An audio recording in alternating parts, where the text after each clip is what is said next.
Hey everybody, Marty Sleevey here alongside Steve Butts. Howdy, Marty. We're at San Diego's Comic-Con. I didn't even say hi. I was just so excited that there's San Diego Comic-Con behind us. Is that what this is? I wasn't sure what was going on back here. So there's a lot of things to talk about. We're going to talk about the most important thing of this entire show, and it's not Game of Thrones, it's not the Avengers. It is Captain Toad Treasure Tracker. Oh my gosh. Treasure Tracer? Treasure Tracker. Treasure Tracker. He's a treasure tracker. It's so important that you couldn't even remember the name. So we got to play all 4 levels Right. of Captain Toad. They've showed the 4 levels at E3. We got to play him here, and honestly, so far of all the things I've played, that's been my favorite thing of the show.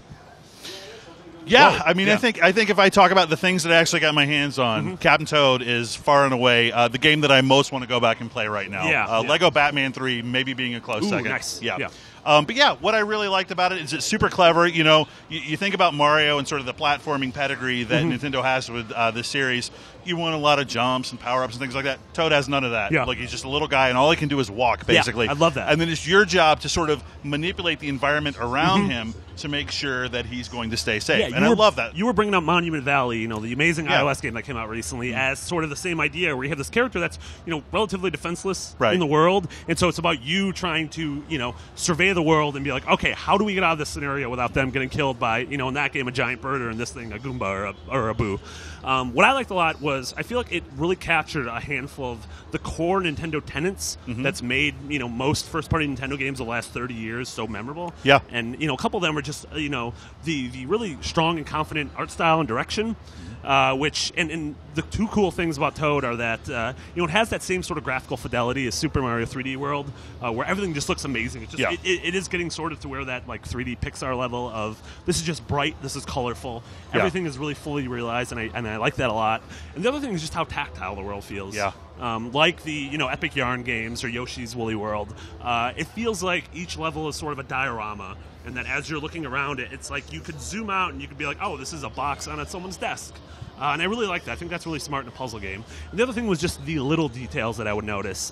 There's a level. Did you play the Haunted Mansion level? Yeah, I played all 4 of the levels they had on display here. So when he would, when Toad would come face to face with a Boo, both Toad and the Boo would just get freaked out. Yeah, and they it's like cower a little and bit. Toad's like, I don't want to be here. I don't know why I'm doing any of this. Whereas Mario's heroism of throwing fireballs and flying, getting a raccoon tail, and putting himself inside a frog's mouth. I don't know how that worked in that frog costume, but Toad doesn't want any of that. Toad's like, I don't want to be here. I just want this treasure, and I just want to leave. What I love is how easy to read all that stuff is. Yeah. Like you mentioned, the graphics. The game is super legible. Like there's never a point where you're confused about what something is or where something is, and that's what I really like about it. So you really get a sense of everything that you need to know right from the start. You look right at the screen, you're like, I know what all these pieces are. Now we just have to figure out how to negotiate these obstacles. The first one is basically just an environmental puzzle where you have to kind of move around some blockers and some of the landscape changes. Felt a lot like the 3D World stages. Yeah. The second one we played was a minecart racer. It was my least favorite of the 4, I gotta say. Okay.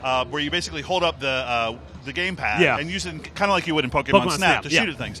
I love the dragon level where you actually have to ascend various levels of this you're lava sort of pit. corkscrewing around this volcano as the lava's rising and the dragon's like continues to throw fire at you. And I love, like, you know, having a spot like I have to hide behind this. Okay, now I can run out of cover, climb up the ladder, and then hide behind that. And I love this idea of having to hide, right? We've talked about this before with games like Evil Within or some other games where there's no answer to the problem that you can control with regard to combat, right? It's all, how can I just avoid this altogether? And I really like that as a gameplay design. So many games are focused on this power fantasy of, like, you know, you want to be more powerful than the other thing so you can beat it to death. And Toad's not like that at all. It's like, look, you just got to stay out of the way and stay alive long enough to win the level. So you heard it here first. Captain Toad, Alien Isolation, and Evil Within is the 3 big games of fall. fall. Yeah. Where you're just hiding from terrible things that want to murder you. Absolutely. So the 4th level, too, though, you mentioned the Haunted Mansion one. What I like about that is you actually have to move these different doors around the house, and you don't know where you're going to come out when you walk in a door. Super clever. It was almost like Portal, where you're using the touch screen to, like, manipulate the second floor of a place, and then you enter a door hoping that you're going to come out there, and you sort of, it's a lot of trial and error. It's just paying attention to the environment. And, for me, those 4 levels served as sort of a proof of concept of, like, just what this game, which Nintendo has clarified is it's a full retail digital download game. This isn't like a small, eShop game. This is gonna be a full game. So, I think there's so much potential here, and I just want to see, more of it when it's released this holiday. I don't know how holiday Me too. it is. Yeah, it's Labor Day. Is that the bunny? Is that Easter? Or are They you doing a holiday. rabbit? They said holiday. Yeah, I guess it's the Easter bunny. Yeah, okay, I think it's before that. All right, that was Captain Toad Treasure Tracker, and for everything else, Captain Toad, Nintendo, and most importantly, San Diego Comic-Con, you're already in the right place. IGN.com.